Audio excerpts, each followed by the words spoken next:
गिबियावनो आं जोंनि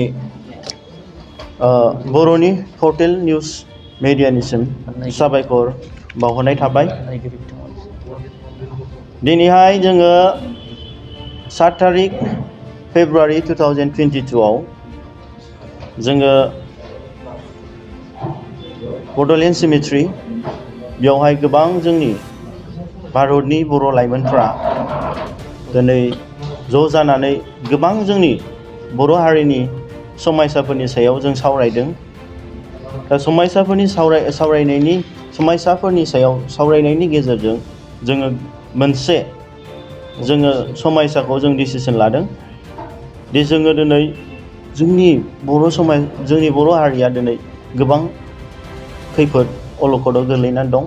दा बे खैफोद अलखदनि समायसाखौ जोंनि बर' सिभिल ससाइटि बर' संगठनफ्रा दिनै रावबो दिनै इस्यु खालायाखै।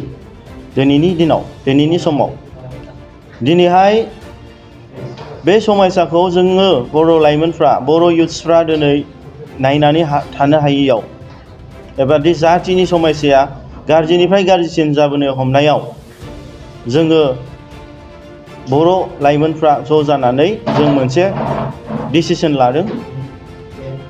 बे डिसिसनानो जाहैबाय दि जों गोदान मोनसे जोंनि बर' हारिनि थाखाय जोङो दिनै आलादा जोंनि न'खर दानाय, आलादा रायजो सोरजिनाय, जोंनि राव हारिमु थामोन्थानि मोन्थाय मोननो थाखाय, जोंनि उदांस्रि मोननो थाखाय सोमावसारफिननो जोङो दिनै गोदान फरायसा आफाद दानाय जादों।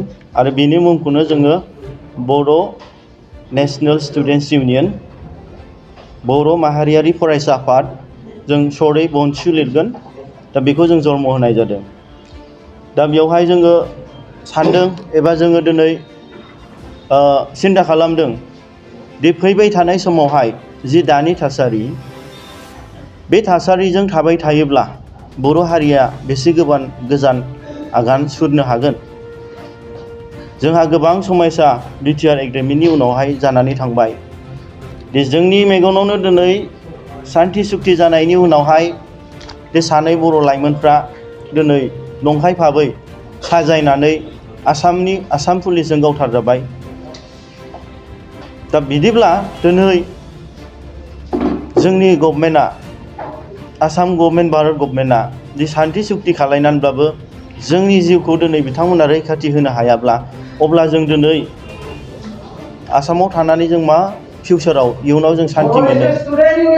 गोजोनथाव खौरां।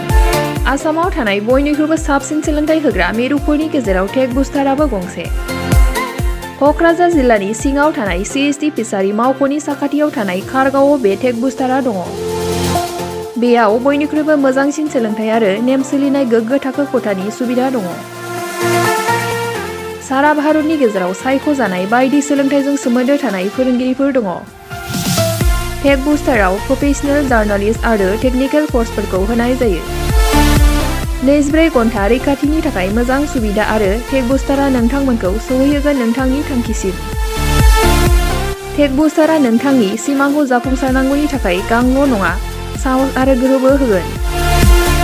सोलोंथाइ लाखांनायनि उनाव 100% प्लेसमेन्टनि खाबु दङ। सोलोंनो गोसो गुदुं बिथांमोना 9395695095 जानबुं नाम्बाराव जगाजग खालामनो हागोन।